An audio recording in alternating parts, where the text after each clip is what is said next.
Episode 2, Where Knowledge Was Born, Imam Shafi'i and Gaza. Welcome to YBR, The Sword and the Story. Here, we don't just tell history, we bring it to life. Whether it's the shine of the sword or the light of character, we bring stories hidden under the dust of time but still influencing our present. Summary of the previous episode. In the last episode, we learned how the army of Hazrat Amr ibn al-As conquered Gaza in 638 CE.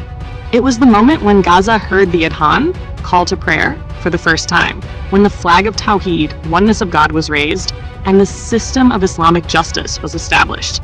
We saw how Gaza became a center of Islamic civilization, where the companions of the Prophet Sahaba lived, and the light of Quran and Sunnah spread everywhere.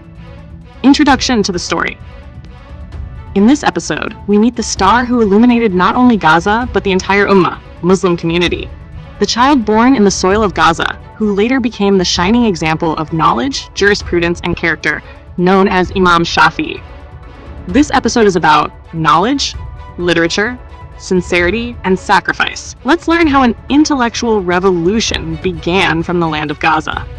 The story, Imam Shafi'i and Gaza. The year was 767 CE, 150 Hijri. The Abbasid Caliphate had begun. Palestine was part of the Islamic Caliphate, and Gaza had become a center of knowledge, trade, and religion. In the streets of Gaza, a child was born, named Muhammad ibn Idris al-Shafi'i. His father, Idris R.A., belonged to the famous Quraysh tribe. His mother was a pious, virtuous, and educated woman. Imam Shafi'i's family was poor, but dignified and eager for knowledge. His father passed away early, after which his mother took him to Makkah, so Muhammad R.A. learned Quran, Hadith, and the Arabic language. But Gaza was his first homeland, his foundation. In the streets of this city, he first opened his eyes to the world's inequalities, the lack of knowledge, and the need for justice, the quest for knowledge. Imam Shafi'i memorized the Quran by the age of 7.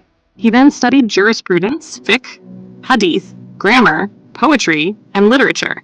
His intellect and memory were so sharp that he remembered everything he heard. He loved knowledge so much that when paper was not available, he wrote on bones, pieces of leather, and leaves. He said, "Knowledge is superior to wealth because wealth needs protection, but knowledge protects the person." Imam Shafi'i studied in Makkah, Medina, Kufa, Basra, and Baghdad, but Gaza remained the first chapter of his identity. The beginning of Shafi'i jurisprudence. Imam Shafi'i organized Islamic jurisprudence in a new way.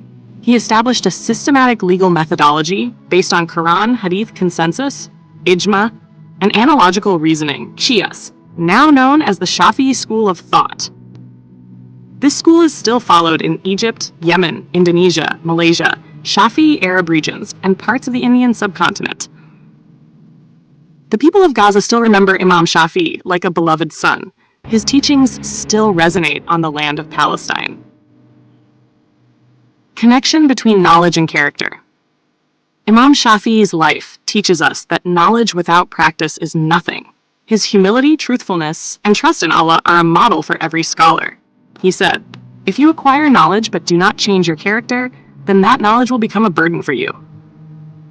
Gaza did not just give birth to a scholar, but a movement of knowledge and character. Preview of next episode. So far, we have seen how Gaza accepted Islam, and how knowledge spread from its land. But every light is tested by darkness. In the next episode, we will see when the Crusaders came, attacked Gaza, and then a man of the battlefield rose, Salahuddin Ayyubi. That episode will be about honor, sacrifice, and victory. Get ready, because a new chapter of history is about to open. Thought-provoking question. Can we revive the knowledge, sincerity, and character of Imam Shafi'i in today's world? If yes, then how? Are our madrasas, students, and society ready to accept this light? If this episode touched your heart, like it. Comment and tell us which part of Imam Shafi'i's story moved you most. Share it so this knowledge and light reach others. Subscribe and press the bell icon. Be the first to get the next episode's update. This was the second episode of YBR, The Sword and the Story, the child born in Gaza who changed the world with his knowledge, character, and goodness. Remember, nations are built not by war, but by knowledge and ethics. In the next episode, we will meet a warrior, a leader, a Salahuddin. Until then, reflect on your intentions, your knowledge, and your character. Peace, mercy, and blessings of Allah be upon you.